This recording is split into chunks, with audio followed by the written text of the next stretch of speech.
Hello students, मेरा नाम है पुष्पा शर्मा। आज हम बात करते हैं इंडियन इकोनॉमी के एक ऐसे टॉपिक की जिसने भारत की दिशा और दशा दोनों को बिल्कुल बदल के रख दिया था। आज का हमारा टॉपिक क्या है? न्यू इकोनॉमिक पॉलिसी, यानी कि न्यू इकोनॉमिक रिफॉर्म्स 1991, आर्थिक सुधार 1991। अगर हम आर्थिक सुधारों की बात करते हैं तो 1991 से पहले भारत की जो स्थिति थी वो बहुत ही ज़्यादा खराब थी। भारत पर वित्तीय संकट के बादल मंडरा रहे थे। भारत अगर हम बात करते हैं एक्सपेंडिचर की, तो जो खर्चे थे, जो हमारे राजस्व खर्चे थे, वो बहुत ही ज़्यादा थे और हमारी आय है वो बहुत ही कम थी। दूसरा जो हमारा इफ़ेक्ट था वो ये था कि हमारे खर्चे इतने ज़्यादा थे कि हमारे पास जो रिजर्व स्टॉक था वो धीरे धीरे कम होने लगा था और जो संकट की स्थिति है वो ऐसी हो गई थी कि हमारे पास 15 दिन का ही रिजर्व स्टॉक बचा था। आई मीन कि अगर हम आयात कर रहे हैं, अगर हमने कच्चे तेल का आयात किया है तो हम सिर्फ 15 दिन की पेमेंट ही दे सकते हैं, उसके बाद हमारे पास कोई भी पैसा नहीं है। इस वित्तीय संकट, ये संकट तो चल ही रहा था। इस संकट के साथ साथ भारत में एक दूसरी वित्तीय स्थिति भी क्रिएट हो गई थी कि जो हमारी घरेलू आवश्यक वस्तुएं थी उनकी प्राइसेस भी डे बाय डे इंक्रीज हो रही थी। अब इन सब स्थितियों का सामना करने के लिए सरकार ने कुछ कदम उठाए थे। अगर हम बात करते हैं न्यू इकोनॉमिक पॉलिसी की, तो हमारे जो वित्त मंत्री थे वो उस टाइम पर कौन थे? डॉक्टर मनमोहन सिंह थे।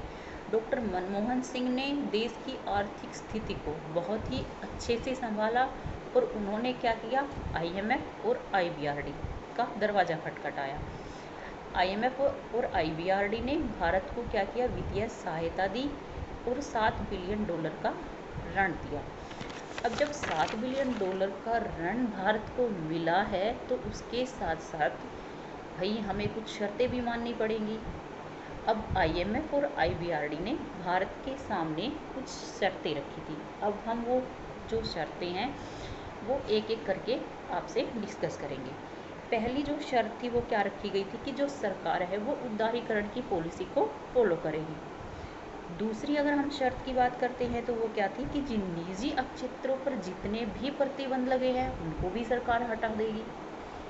अब जो तीसरी जो शर्त थी वो क्या थी कि गवर्नमेंट क्षेत्र में, मतलब कि जो सरकार है वो हमारी हस्तक्षेप कम करेगी। और जो लास्ट जब हम बात करते हैं तो हमारी जो लास्ट मतलब कि फाउंडेशन थी वो क्या थी कि सरकार है जो विदेशी व्यापार पर हमने प्रतिबंध लगा रखे हैं उनको हटा देगी। अब जब इन सब शर्तों को या इन सब को माना जाएगा तो हमारी एक नए इकोनॉमिक पॉलिसी बनाने की सिचुएशन आई थी जिसको हम बोलते हैं न्यू इकोनॉमिक पॉलिसी।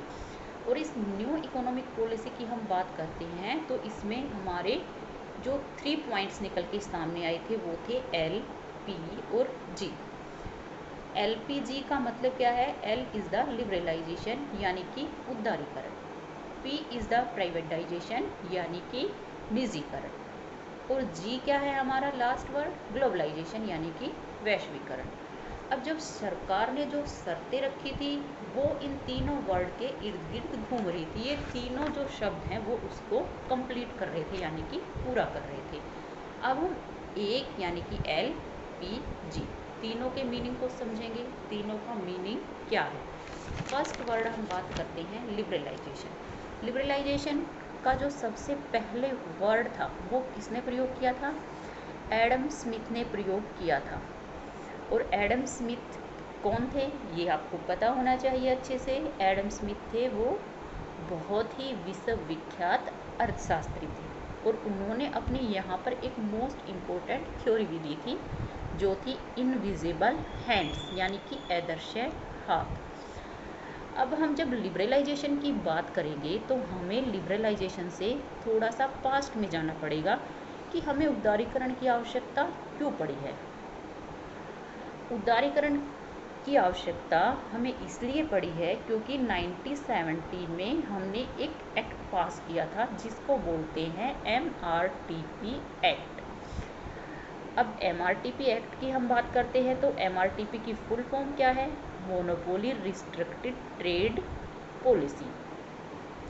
इस एमआरटीपी एक्ट में क्या था कि उद्योगों पर बहुत ज़्यादा प्रतिबंध लगा रखे थे। अगर कोई भी उद्योग अपना शुरू करना चाहता है, कोई भी व्यक्ति, तो उसे बहुत सारी प्रक्रियाओं से गुजरना पड़ेगा और उसे लाइसेंस लेना पड़ेगा इसके लिए।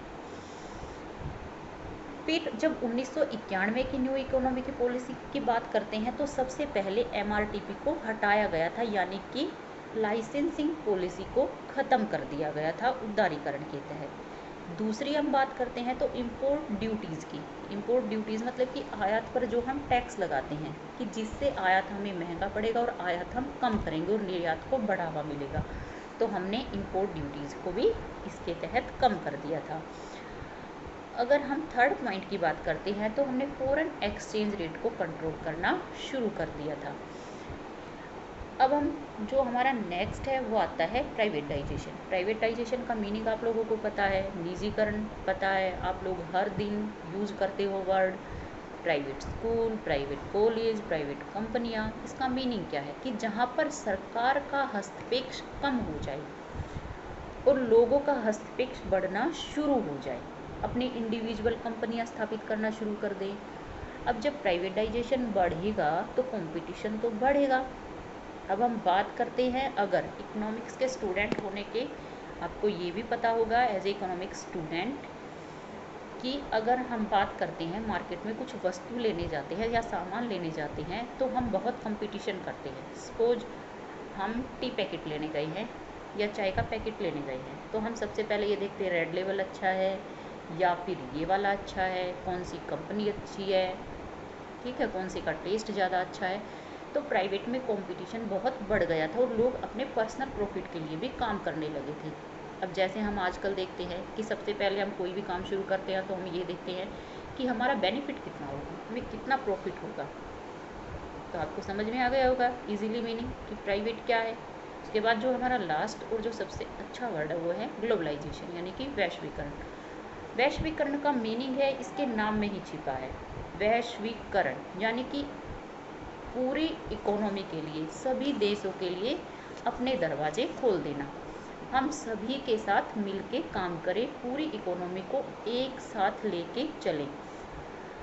जब हम पास्ट टाइम की बात करते हैं तो हम सिर्फ आयात ही करते थे बाहर देशों से, लेकिन जब हम करंट टाइम की बात करते हैं और वर्तमान समय की हम बात करते हैं तो हम बहुत सारी चीज़ें करते हैं, जैसे मोबाइल फ़ोन्स हो गए हैं, मीडिया हो गई है, हमें घर बैठे बैठे दूसरे देशों की जानकारी ईज़िली मिल जाती है कि वहाँ पे क्या हो रहा है। अगर हम रिसेंटली बिल्कुल करंट एग्जाम्पल की बात करते हैं तो हम कोरोना वायरस को भी ले सकते हैं कि कोरोना वायरस की जानकारी हमें मिल जाती है कि अमेरिका में क्या स्थिति है, इटली में क्या स्थिति है।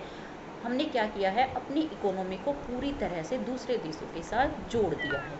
इसका मीनिंग क्या है, ग्लोबलाइजेशन यानी कि वैश्वीकरण है।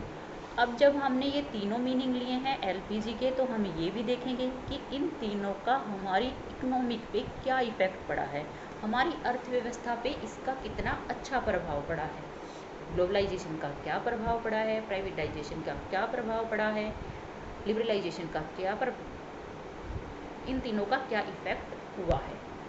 हमारी आर्थिक समृद्धि बढ़ी है तो कितनी बढ़ी है, ग्रोथ हुई है हमारी इकोनॉमी में तो कितनी हुई है। हम तीनों को डिटेल स्टडी